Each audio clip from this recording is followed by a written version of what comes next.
नमस्कार, मैं हूं आकर्षण उपल और इस समय आप ये सीधी तस्वीरें देख रहे हैं करनाल से, जहां पर आपको बता दूं कि जो ये शख्स आप अपनी स्क्रीन पर देख रहे हैं, आपने इनकी एक दिन आज से लगभग 6-7 दिन पहले एक खबर देखी थी जिसमें इन्होंने आरोप लगाया था कि करनाल के ही एक वकील ने इनकी बुरे तरीके से पिटाई की है। ना केवल वकील ने बल्कि एक पुलिस अधिकारी के ऊपर भी आरोप लगाया गया था कि पुलिस वालों ने और वकीलों ने मिलकर इनकी माँ की और इनकी पिटाई की है। लेकिन पुलिस के काम को आप देखेंगे तो आज जाहिर तौर पर आपके मन से सिर्फ और सिर्फ पुलिस के लिए बुरी बातें निकलेंगी, गलत बातें निकलेंगी। क्योंकि इससे पहले जब आपने फिल्में देखी होंगी तो फिल्मों में देखा होगा कि किस तरह से जो पुलिस है रस्सी को सांप और सांप को रस्सी बना देती है। आपने देखा होगा कि कैसे कमज़ोर और मजलूम लोगों को आरोपी बना दिया जाता है ताकि वो ताकतवर लोगों के साथ, अमीर लोगों के साथ, बड़े लोगों के साथ समझौता करने के लिए मजबूर हो जाए। मजबूर भी ऐसा कि आखिर बड़े लोग पहले गरीब की पिटाई कर दें, उसके बाद गरीब के ऊपर ही एफआईआर दर्ज करवा दें। मैं आपको बता दूं कि इसके साथ और इसकी मां के साथ, इस लड़के का नाम कर्नल सिंह है और इनकी मां है, इनका नाम राधा है। इन्होंने एक शिकायत की थी 9 तारीख को, जिसमें इन्होंने आरोप लगाया था कि इनका कुछ विवाद था एक पार्टनरशिप को लेकर, जिसमें एक वकील, करनाल के ही एक वकील के ऊपर आरोप लगे थे कि उन्होंने अपने चैम्बर में बुलाकर एक पुलिस वाले के साथ मिलकर कुछ वकीलों ने इनकी पिटाई कर दी। कैमरे पर एक व्यक्ति जिसका नाम रिंकू घरौंडा बताया जा रहा है, उसी ने सीधे तौर पर कहा था कि उन वकीलों ने इसे घायल अवस्था में वहां से उठाने से मना कर दिया था। यहां तक कहा गया कि इनको उठाने की जरूरत नहीं है। बावजूद इसके रिंकू घरौंडा नाम का जो शख्स है वो इन्हें कल्पना चावला मेडिकल कॉलेज में जाकर दाखिल करवाता है, जिसके बाद ये माताजी उस दिन काफी ज्यादा रो रही थी। पुलिस का कहना था कि हम किसी के साथ अन्याय नहीं होने देंगे, पूरी तरह से मामला दर्ज करेंगे। लेकिन अब पुलिस ने इनके ऊपर दबाव बनाने के लिए पहले इनकी शिकायतें, कई शिकायतें गई, पुलिस ने इनकी एफआईआर दर्ज नहीं की। लेकिन जब ये बार बार करनाल के एसपी गंगाराम पूनिया से मिलते रहे तो पुलिस ने इनकी शिकायत के ऊपर, ये देखिए, एफआईआर नंबर 722 दर्ज कर दी 15/11/2021 को। लेकिन साथ ही साथ 722 नंबर जो एफआईआर है वो इनकी शिकायत पर दर्ज हुई, लेकिन 723 नंबर एफआईआर इन दोनों माँ बेटे के खिलाफ दर्ज हो गई, क्योंकि उस वकील ने ये आरोप लगाया कि उन्होंने उसके चैम्बर में घुसकर उसके साथ मारपिटाई की, ट्रेस पासिंग की, यानी जबरन उसके दफ्तर में घुसे और उसके बाद उसके साथ मारपिटाई की गई। दोनों ही मामलों में लगभग सेम आईपीसी यानी कि धाराएं दर्ज की गई हैं। और ये सीधा सीधा उदाहरण है कि किस तरह से पुलिस गरीब लोगों के ऊपर भी एफआईआर इसलिए दर्ज कर देती ताकि ये लोग समझौते के लिए मजबूर हो जाए। आखिर क्या कुछ पूरा मामला है, सबसे पहले आंटी जी से जान लेते हैं। उस दिन काफी ज्यादा निराश थे, रो रहे थे, और आज ये क्या कहना चाहते हैं खुद सुनेंगे। तो मुझे लगता है कि पुलिस को भी शर्म आनी चाहिए और खुद को जो कॉलर ऊपर कर कर कहते हैं कि हम सीएम सिटी करनाल के लोग हैं, उन लोगों के कॉलर भी कितने ऊपर रहने चाहिए, ये आप जरूर देखिए और सुनिए। माता जी, ये पूरे का पूरा मामला क्या है? आपकी शिकायत थी, आपके बेटे के साथ पिटाई हुई थी, 722 नंबर एफआईआर दर्ज हुई, लेकिन आपके खिलाफ भी मामला दर्ज हुआ है, ऐसा क्यों हुआ? ये तो जी पुलिस ही बताएगी कैसे क्यों हुआ, हमें तो इस बात का पता ही नहीं है। हम तो कई बार ही गए एसपी साहब के पास, तो एसपी साहब जब उन्होंने कहा कि आपकी दिखाए वहाँ पे दर्ज करवाओ, वहाँ पे जाओ, कई बार ही गए, उसके बावजूद हमारी कोई दरखास्त वहाँ पे दर्ज नहीं हुई और कोई हमारे बयान नहीं लिए उन्होंने। जब लड़के को 9 तारीख को चोट लगी थी, बेहोश को, उसके मुँह से खून बह रहा था, जब उसको कल्पना चावला में लाया गया तो उस दिन एफआईआर दर्ज होनी चाहिए थी वकीलों के खिलाफ। वकीलों का हमारी एफआईआर एक ही दिन दर्ज हुई थी, वो भी उस दिन 15 तारीख को पुलिस वाले का फोन आता है, आप जल्दी आ जाओ, आपके बयान लेने हैं, आप जल्दी आ जाओ, आपके बयान लेने हैं। हम कहते जी हमारे बेटे से चला नहीं जा रहा, हम धीरे धीरे आ रहे हैं। आपने शिकायत तो दे रखी थी? मैंने शिकायत दे रखी थी। उस शिकायत पर जब कोई अमल नहीं हो रहा था, बिल्कुल भी कोई अमल नहीं हो रहा था, मैं बेटे का इलाज करवाती घूम रही थी, तो वकीलों की एफआईआर तो जब दर्ज होनी चाहिए थी हमारे ऊपर, एक ही दिन क्यों दर्ज हुई कि जब 9 तारीख को बेटे को चोट लगती है और 15 तारीख को हम बयान देने जाते हैं, 15 तारीख को उनके बयान लेकर और 15 तारीख को दोनों पार्टियों का एक ही दिन मुकदमा दर्ज करते हैं।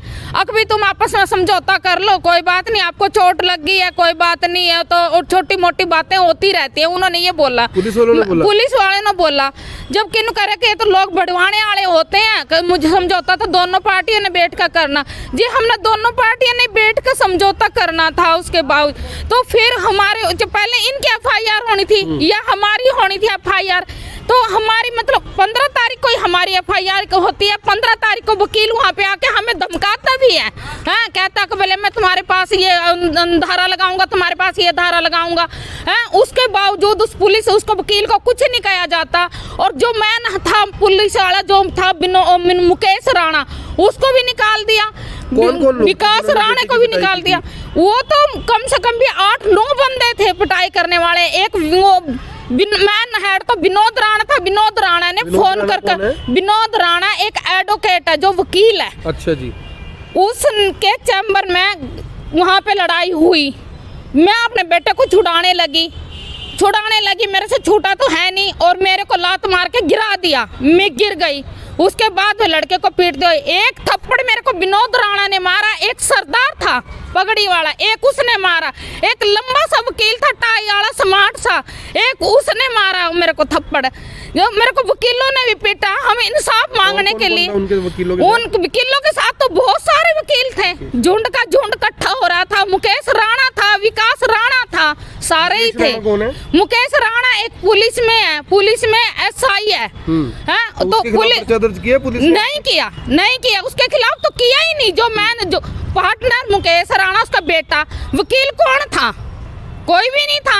हमने बैठ के हिसाब करना था, मेरे भाई के थ्रू हिसाब होगा, तेरे भाई के थ्रू होगा तो हमें जान से मारेगा, हैं? हमें जान से मारने के लिए रिंकू आया, उसने हमें पुलिस में उसमें पहुंचाया कल्पना चावला में। रिंकू नाम का घरोंडे का लड़का, वो जबरदस्ती लड़के को उठा के लाया, उठाने ही नहीं दे रहा था, बिल्कुल नहीं उठाने दे रहा था, हैं? उसने हमारा जब आंटी जी आपके खिलाफ FIR दर्ज हुई तो आप SP साहब से मिलने के लिए गए, उनको बताया आपने कि आपके खिलाफ भी FIR दर्ज कर दी है? क्या बातचीत हुई दफ्तर में? मैं SP साहब के पास गई, लड़के को लेके गई। महा जी देखो जी, हमारी कोई सुनवाई नहीं हो रही। हम कहीं जा रहे, बोले जी आपके खिलाफ बोले उचित कार्रवाई होगी, कोई ऐसी बात नहीं है। ये करनैल सिंह है जो चैम्बर में लड़ाई हुई थी, उन्होंने ये बोला।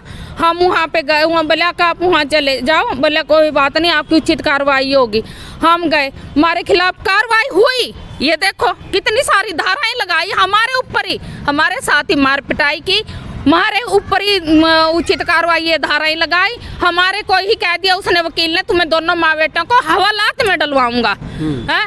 हमारे ऊपर ही प्रेशर बनाया जा रहा है। आज गए थे आप SP साहब से मिलने? हम आज गए थे, SP साहब नहीं मिले। वहाँ पे एक लेडीज थी जो सामने बैठती है, हम उसके पास गए, उससे मिले, उससे कहा जी ऐसे ऐसे करके जी एक हमारा रेस्टोरेंट था, ऐसे ऐसे करके हमारी पार्टनरशिप थी। उसने सीधा ये बोला आप यहाँ पे आ जाते हो, यहाँ पे क्यों आते हो, आप सिविल लाइन में जाओ। मैं सिविल लाइन वहाँ से अपनी FIR कॉपी ले, मुकदमा उनके खिलाफ भी दर्ज हो रहा, तुम्हारे खिलाफ भी दर्ज हो रहा, तो वहाँ जाओ। उसने इतनी बात क्या कहना, बस उन्हें कह दिया जाओ बस। अब आंटी जी क्या करोगे? क्या आप FIR तो आपके खिलाफ भी दर्ज होगी, आपकी शिकायत पे भी दर्ज है, इंसाफ जो आपको लग रहा था कि मिलना चाहिए वो इंसाफ आपको मिल रहा है, अगर नहीं मिल रहा तो अब क्या करोगे आगे आप? हमें कोई इंसाफ नहीं मिल रहा जी, बिल्कुल कोई इंसाफ नहीं मिल रहा। इतना इंसाफ जरूर मिल रहा, या तो हम दोनों माँ बेटा सुसाइड कर ले, और या फिर हम करनाल शहर को छोड़कर चले जाएं यहाँ से। करनाल तो CM सिटी है, करनाल क्यों छोड़ोगी? करनाल छोड़ना पड़ेगा, ये तो नाम का सिटी रह गया, नाम का मुख्यमंत्री का CM सिटी रह गया, काम का नहीं रहा। पुलिस महकमे की इतनी वहाँ पे कमी आ रही है क्योंकि वो गरीब आदमी की सुनते नहीं है, अमीरों का पर्चा दर्ज करते हैं, अमीरों को फैसला दिलवाते हैं, गरीब आदमी को तो वहाँ से भगाते हैं, कोई नहीं सुनता। ये कहने की बातें हैं सिर्फ। आपके बेटे और आपके ऊपर, दोनों के ऊपर ये आरोप है कि आपने वकील के चैम्बर में घुसकर उसकी पिटाई की है, वकील की पिटाई की है। ये सब झूठी बात है। मैं कैमरे के सामने बोलती हूँ और मीडिया में बोलती हूँ, मेरे पास मेरी जिंदगी में कुछ नहीं है। एक मेरी सबसे कीमती चीज है, सबसे महंगी चीज, ये मेरे सामने खड़ा हुआ है। ये सब झूठी बात है। मैं अपने बेटे के सिर पर हाथ धर के कहती हूँ, हमने उसकी पिटाई नहीं की, उसने हमारी पिटाई। चाकू से कोई हमला किया? ना जी ना, बिल्कुल नहीं किया, बिल्कुल झूठी बात, बिल्कुल सरासर झूठ बात। हमारा तो कोई साथ भी नहीं दे रहा, कोई समाज का बंदा या कोई भाईचारा, कोई रिश्तेदार वकीलों के खिलाफ कोई जाने नहीं चाहता, वो वकीलों को ही धमका रहा। आप इस मैटर में ना पढ़ो, हम अपने आप में सुलटेंगे, वो तो वकीलों को धमका रहा है, वो गुंडा इसका मतलब जो वकीलों को भी धमका रहा है। मैंने उसको धमका दिया, वो बीच में नहीं आएगा, आप भी हमारे बीच में मत आना, सामान बेचो, हमारा आधा पैसा दो, तब हम कॉम्प्रोमाइज करेंगे, तभी हम FIR उठाएंगे। ऐसे ना हम FIR उठाते, ना हम तुम्हारे साथ कॉम्प्रोमाइज करते। पुलिस हमारी वकील हम, जज हमारे, तुम कौन हो? मेरे से ये पूछता तुम कौन हो? मैं कौन हूँ? मैं तो कुछ भी नहीं हूँ, मैं तो जीरो भी नहीं हूँ। जब मेरी सुनवाई नहीं हो रही, मैं कौन हूँ? मैं तो कुछ भी नहीं, मैं तो आम इंसान भी नहीं रही। तो 50 गज के इस मकान में रहने वाले परिवार की हालत देखिए। बता रहे थे मुझे अभी कि हमें रात को नींद नहीं आई क्योंकि हमें पता लगा कि हमारे खिलाफ भी एफआईआर दर्ज कर ली गई है और पुलिस ये कह रही है कि अगर आपने इस मामले से छूटना है, अगर आपने अपना पीछा छुड़वाना है तो उनसे समझौता कर लो। अब ये देखिए, ये एफआईआर नंबर है 722। 15/11/2021 को ये एफआईआर दर्ज होती है शाम को 6:58 पर। 722 नंबर एफआईआर 15 नवंबर 2021 को शाम 8:58 पर एफआईआर दर्ज है। 6:58 पर, माफ कीजिएगा। और दूसरी एफआईआर दर्ज होती है 723 नंबर 15 नवंबर 2021 को ही शाम को 7:27 पर, यानी कि 29 मिनट के अंदर अंदर 2 एफआईआर दर्ज कर ली जाती हैं। पहली एफआईआर आप ये देखिए कि पहली एफआईआर का जो वाकया है ये देखिए 9/11/2021, ये मेंशन करते हैं इसमें कि 9/11/2021 का ये वाकया है। और दूसरी पार्टी भी यही लिखवाती है 9/11/2021, वो भी यही कहते हैं 9/11/2021, वो भी, यानी कि दोनों के साथ ही मार पिटाई 9 तारीख को होती है और दोनों के खिलाफ ही एफआईआर दर्ज कर ली जाती है 15/11/2021 को, ताकि दबाव बनाया जाए, समझौता हो, एफआईआर कैंसिल हो और गरीब आदमी को अमीर के सामने एक बार फिर से सर झुकाकर खड़े होना पड़े और ये कहना पड़े कि हाँ तुम जीत गए, हाँ हम हार गए। और ये करनाल पुलिस का जो कारनामा है, हरियाणा पुलिस का जो कारनामा है, इसको हर फोन तक पहुंचाने के लिए इस वीडियो को ज़रूर शेयर करें ताकि पता लग सके कि आखिर लोगों को पुलिस किस तरह से इंसाफ देती है। वो जो शेर का निशान आपने एक एक टोपी के ऊपर देखा है पुलिस की, वो निशान इसलिए बना होता है ताकि पुलिस हर एक व्यक्ति को इंसाफ दिलवा सके, लेकिन अब वो शेर का निशान इसलिए नजर आता है कि शायद पुलिस किसी भी गरीब को खा सकती है, पुलिस किसी भी गरीब के ऊपर हमला कर सकती है, पुलिस किसी भी गरीब को दबा सकती है, पुलिस किसी भी गरीब को कुचल सकती है। इस समय उस शेर का मतलब कुछ इस तरह का दिखाई पड़ रहा है। ये सीधे सीधे कम से कम उस संविधान के ऊपर क्वेश्चन मार्क है, उस संविधान के ऊपर सवालिया निशान है जिस संविधान की शपथ लेकर ये पुलिस अधिकारी, पुलिस कर्मचारी अपनी नौकरियों को ज्वाइन करते हैं। लेकिन सवाल यहाँ पर, मैं ये नहीं कह रहा कि इनका पक्ष ठीक है या गलत है, लेकिन सवाल ये है कि आखिर इनकी शिकायत और वकील की शिकायत पर एक ही तारीख में आगे पीछे मुकदमा दर्ज करने के क्या मायने, क्या मतलब हो सकते हैं। ये आपके सामने कर्नल सिंह, आपके ऊपर भी ये आरोप है कि आपने वकील के ऊपर, उन्होंने कहा मेरी उंगली कट गई, चाकू मार दिया, ये क्या मामला था? आपने उनके ऊपर हमला क्यों किया? सर मैंने कोई हमला नहीं किया था। मुकेश अंकल थे जो एएसआई है टोंठा से, वो उनका लड़का पुलिस में है वो पुलिस में है। हम चारों बंदे चैम्बर में गए थे, चारों बंदे बैठ के बात कर रहे थे। विनोद राणा भड़क के बोला, काफ़ी गाली गलोच में उतर आया। तो मम्मी ने उसको बोला भाई आप गाली मत दो और बैठ के आराम से बात करो। तो पीछे से जैसे एकदम मैंने उनको बोला जी आप मेरे पार्टनर नहीं हो, पार्टनर है मेरा विकास, मैं विकास से बात करूंगा, आपसे नहीं करूंगा मैं बात। तो वो एकदम भड़क के बोला, वो एकदम जैसे खड़ा हुआ तो मैं भी इधर से खड़ा हुआ, तो पीछे से 2 वकीलों ने थपड़ स्टार्ट कर दिया, मारना पीटना स्टार्ट कर दिया। तो मारना पीटना स्टार्ट कर दिया। मम्मी ने मेरे को छोड़म छोड़ाई करते मारम पिटाई स्टार्ट करी। तो मारम पिटाई में मम्मी को अपना सीधा पीछे से थप्पड़ मारा विनोद राणे ने, विनोद राणे ने थप्पड़ मारा। फिर उसके बाद अपना मैंने काफ़ी मतलब इतनी हाथापाई हो गई थी ऐसी, मतलब समझ में नहीं आ रहा था क्या करूं क्या ना करूं। तो मैं तो बेहोश ही हो गया था उस समय, बेहोश हो गया। मेरे को काफ़ी मतलब उसको चोट कैसे लगी वकील को? वकील का तो पता ही नहीं लगा सर मेरे को, उस चीज़ का तो कुछ भी नहीं पता भाई, चोट उसको कैसे लगी कैसे नहीं। ये मतलब अभी भी उसने पट्टी उतार रखी है, यदि चक्कू लगा होता तो पूरा काफ़ी घाव होता। अभी भी उसके अंगूठे पे पट्टी नहीं है फिर भी। तो फिर उन्होंने मेरे ऊपर वो चोरी का इल्ज़ाम लगा रखा है। मैंने पुलिस डिपार्टमेंट में ये बात बोली, मैंने जी कि भाई मेरे पे चोरी का इल्ज़ाम लगा रखा है, तो चोरी का इल्ज़ाम लगा रखा है। मैंने सर चोरी का इल्ज़ाम ऐसा है, जो मेरे पास विकास है जो मेरा पार्टनर बना हुआ है, वो मतलब मैंने उससे पूछ के ही वहाँ पे काउंटर लगाया। रिकॉर्डिंग है मेरे पास उस चीज़ की, और मैंने विकास भी इस चीज़ को मानता भाई भैया मेरे से पूछ के ही वहाँ पे काम कराया स्टार्ट करा है। तो विनोद राणे ने मेरे को चोर बोला, भाई तुम दोनों माँ बेटा को मतलब जेल में डाल देंगे।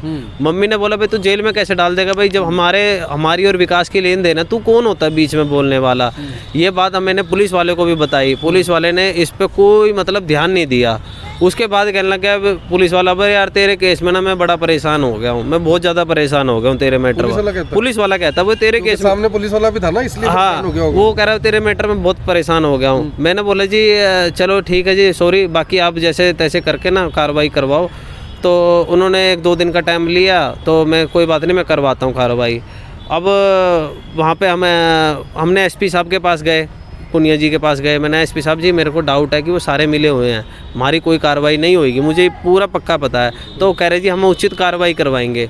तो मैंने चलो ठीक है, फिर भी मेरे को एक दिलासा मिल गया। मैं उसके पास इधर आ गया। मैंने शाम को देखा मेरे खिलाफ, मेरी मम्मी के खिलाफ FIR हो रही है, वो भी आज के डेट में विनोद राणे ने कर रखी है। मैंने ये तो FIR करवानी थी तो 9 तारीख को करवाते, या 10 तारीख को करवा लेते, 9 को नहीं तो 10 को करवा लेते। तो FIR 15 तारीख को हो रही है और आगे पीछे हो रही है, आगे पीछे हो रही है समय, इसी समय में मैंने कोई ना कोई प्रेशर था। फिर उसके बाद मैंने देखा तो उसमें मैंने देखा वकीलों के नाम नहीं है, और उसमें मुकेश राणा जो टोंठा से ASI है उसका नाम नहीं है। तो आपने शिकायत दी थी? जो मैंने शिकायत दी, मैंने नाम लिखे थे उसमें, FIR में भी, उसमें बयान में भी नाम लिखे थे मैंने। या तो फिर तो सारा बिका हुआ है सारा डिपार्टमेंट। मैंने मम्मी को उसमें कोई फ़ायदा ही नहीं है काम करने का। फिर मम्मी एक बार ऐसा करते हैं, हम SP ऑफिस में फिर भी बात कर रहे थे। आज हम SP ऑफिस में गए तो वहाँ पे मैडम मिली, मैडम जी से हमने सारी बात बताई। उन्होंने तुरंत फ़ोन करा, बोले जी आपके खिलाफ भी पर्चा हो रहा है, उनके खिलाफ। पहले बात तो पूरी सुन लो। बोले जी आप यहाँ पे मत आया हो, आप वहीं पे वहाँ बात करो। मैंने यार ये भी SP नहीं सुन रहा। जो मेरे को ये पता लगा भाई करनाल में SP साहब बहुत अच्छे हैं, ये मतलब सबकी सुनते हैं, ईमानदार है। मैंने तो वहाँ पे जाकर देख लिया, मैंने कोई नहीं है, सब बेकार है, सब झूठी बातें हैं। क्या करेंगे अब आप? क्या करना है, या तो भाई शहर छोड़ के जाएंगे, या तो हम अपना शहर छोड़ के जाएंगे, वरना कुछ ना कुछ तो देखो स्टेप तो उठाना ही है। हमारे पास तो अभी इस समय कुछ भी नहीं है, ना कमाने का साधन ना दमाने का साधन। मेरे को तो इतनी वो होती है कि भाई मम्मी को भी मारा, मेरे को भी मारा, और हमारे ऊपर FIR, और ऊपर चमारी और कह के बोला। अब चमार समाज से भी मैंने 2-3 बार गया मैं बोलने के लिए, भैया ऐसे करके। कोई चमार समाज का कोई भी बंदा नहीं खड़ा हुआ अभी तक हमारे साथ भी। अब देख सकते हैं कि हर काम में राजनीति है, हर काम राजनीति से प्रेरित है। और जितने लोग इस वीडियो को देख रहे होंगे, इसमें बहुत सारे लोग ऐसे होंगे, बहुत सारे लोग इसमें ऐसे होंगे जिनके साथ ऐसा ही पुलिस ने किया होगा, लेकिन वो बेचारे कुछ कर नहीं पाए होंगे। करें क्या, इंसाफ दिलवाना है, पुलिस ने इंसाफ दिलवाना है, जांच अधिकारी ने। जब पूरा सिस्टम बिक जाता है, जब पूरा सिस्टम गरीब के सामने खड़ा हो जाता है और अमीर के सामने, वकीलों के सामने नतमस्तक हो जाता है, तो जाहिर सी बात है इससे साफ एक संदेश देने की कोशिश की गई है कि चाहे कोई वकील हो, चाहे कोई पत्रकार हो, चाहे कोई पुलिस वाला हो, अगर कोई नेता हो, चाहे कोई बिजनेसमैन हो, अगर वो ताकतवर है तो वो किसी भी गरीब को दबा सकता है, झुका सकता है। न्याय के नाम पर उन्हें क्या मिलता है? Cross FIR। दोनों पक्षों पे FIR दर्ज कर दो, दोनों पर दबाव बना दो कि वो दूसरे के साथ समझौता करने के लिए मजबूर हो जाए। माता जी कुछ कहना चाहते हो आप SP साहब को? हाँ जी, मैं कहना चाहती हूँ SP साहब, जो विनोद राणा है ना, वो हमें दुकान में भी धमकाने गया था 28 अक्टूबर को 4 बजे जी, शाम को 4 बजे 28 अक्टूबर को हमें दुकान में भी धमकाने गया था। उसने ये कहा था, मला कि तुम या तो हमारा वो करो और नहीं तो सारे ढोबरे बेचो। मैंने क्या हाँ जी, पहली बात तो आपकी गलती यहाँ पे आती है, आप मेरे बेटे को घर पे बुला के उसको धमका रहे हो, जूते से मार रहे हो। कहते इन्हें चेक साइन करवाए।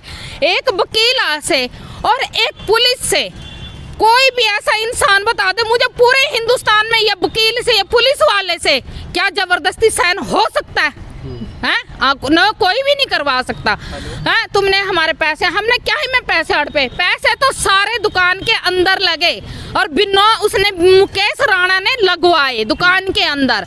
उसके बाद कार्रवाई हो सबके ऊपर। हम चाहते हैं जी सबके ऊपर कार्रवाई हो, और अगर कार्रवाई नहीं होती है तो प्रशासन का कोई मस्तक नहीं रह जाता हमें इंसाफ दिलवाने का। तो इसलिए हम तो चाहते हैं कि भी या तो हम सोसाइटी कर लेते हैं, कहने का रह गया ये CM सिटी, ये काम का भी सिटी नहीं रहा। CM सिटी तो दूर की बात, जो एक CM को चाय पिलाने वाले को उसको जूते पड़ते हैं, तो काम का कहाँ से रह गया, नाम का कहाँ से रह गया? या तो हम सुसाइड कर लेते हैं या फिर हम करनाल छोड़ के चले जाते हैं। तो ये वो शख्स हैं जिन्होंने नाइट मार्केट का जिस दिन 8 तारीख को CM साहब ने उद्घाटन किया था, इन्होंने CM साहब को चाय पिलाई थी। CM साहब ने 500 रुपये दिए थे, लेकिन इनकी शायद किस्मत अच्छी नहीं थी। अगले ही दिन इनके साथ क्या वारदात हो गई, और उस वारदात के बाद पुलिस का क्या रवैया रहा, वो भी आपने सुन लिया। मेरी आप सभी से अपील, जो भी लोग इस वीडियो को, इस खबर को देख रहे हैं, इसके साथ के साथ जरूर शेयर करें, और अगली बार पुलिस थाने या वकीलों के चैम्बर में जाने से पहले ये समझ लें कि आपके लिए इंसाफ शायद नहीं बना है, ये इंसाफ सिर्फ बड़े लोगों के लिए है, जिन लोगों के सामने पुलिस प्रशासन पूरा सिस्टम नतमस्तक है। धन्यवाद। अब यहाँ तक आ ही गए हैं तो हमारे चैनल को सब्सक्राइब जरूर करें और नीचे दिए गए बेल आइकन को जरूर दबाएं ताकि हर खबर सबसे पहले पहुंचे आप तक।